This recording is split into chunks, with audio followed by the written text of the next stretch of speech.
Now, many of you out there are younger people, and you've never heard a real president speak at a time of war, and we are at war.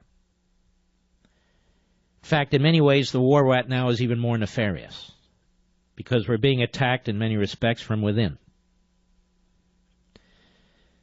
And I want you to hear a little bit of what Franklin Roosevelt said after we were attacked on December 7th, 1941, at Pearl Harbor, Hawaii. He didn't start attacking Americans. He didn't start defending the Japanese. He didn't go on and on about our value system and there's something wrong with us and, gun control and all these other things. And let me tell you something.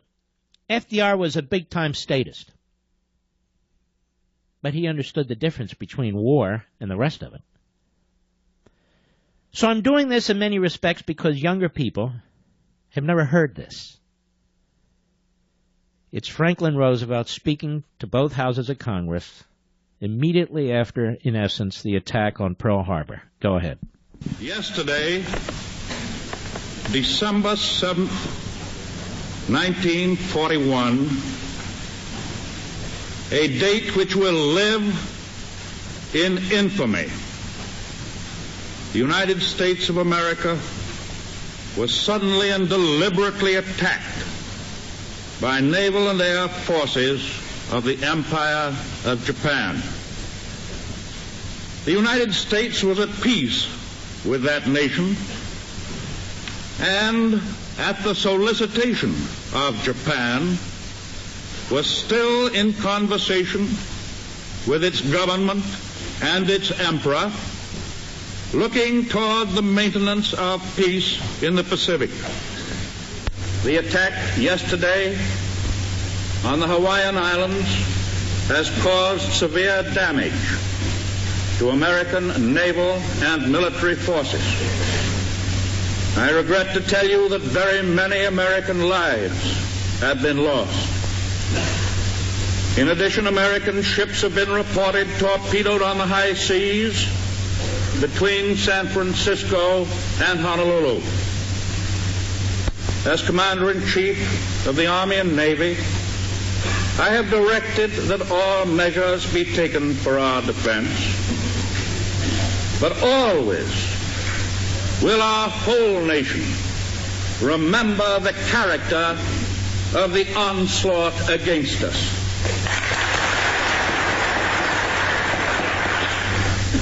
No matter how long it may take us to overcome this premeditated invasion, the American people in their righteous might will win through to absolute victory.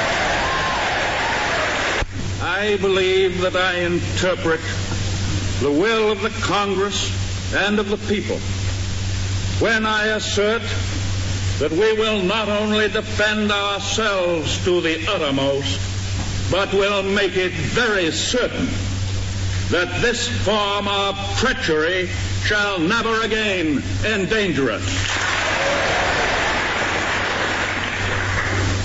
Hostilities exist. There is no blinking at the fact that our people, our territory, and our interests are in grave danger. With confidence in our armed forces, with the unbounding determination of our people, we will gain the inevitable triumph, so help us God.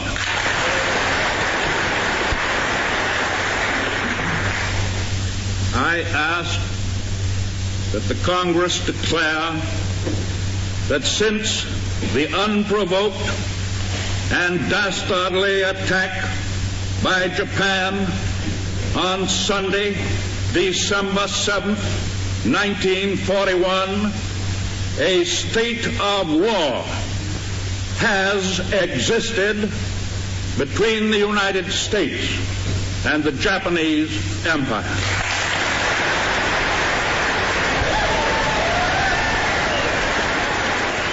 It is the responsibility of all Americans, of every faith, to reject discrimination It is our responsibility to reject religious tests on who we admit into this country. It's our responsibility to reject proposals that Muslim Americans should somehow be treated differently.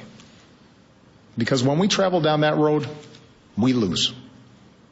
That kind of divisiveness, that betrayal of our values. You know, for this guy to be lecturing us, 315 million law-abiding Americans who don't bother anybody, who don't harm anybody, who don't send our kids overseas. We're not trying to sneak into refugee camps and so. For him to be lecturing us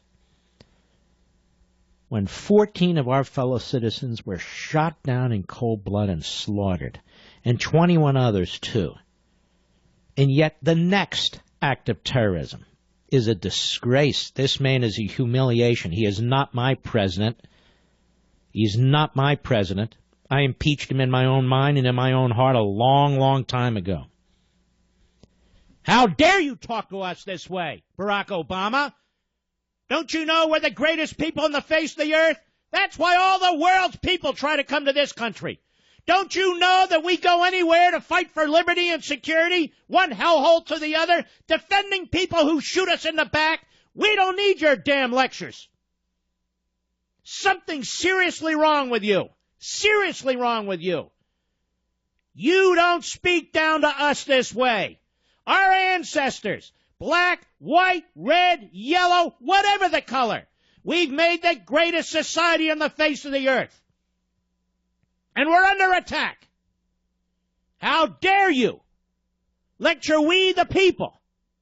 How dare you fail to do your job as commander-in-chief? You are a disgrace.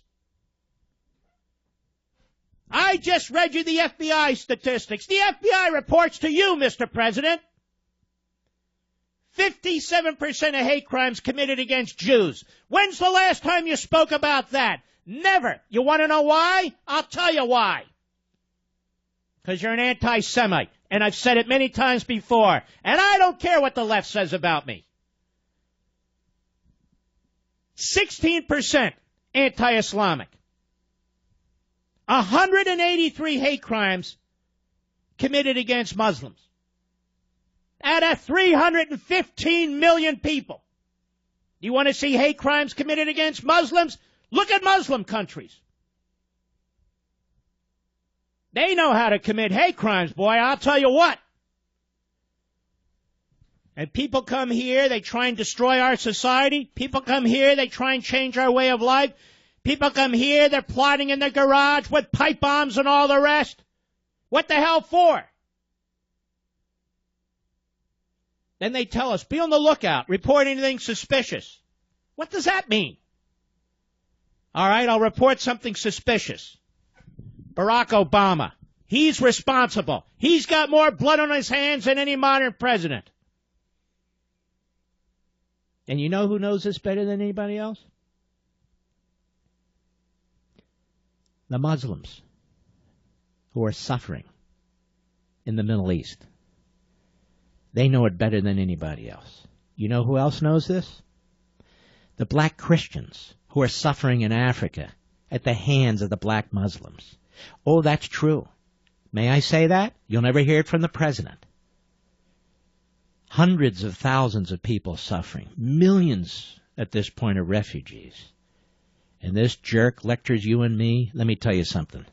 He doesn't understand America. He doesn't understand the American people. He never has and he never will. He's so filled with contempt and hate. He's so stuck on his ideology. He's blind to reality. And it's costing people their lives. I'll be right back. Mark Levin.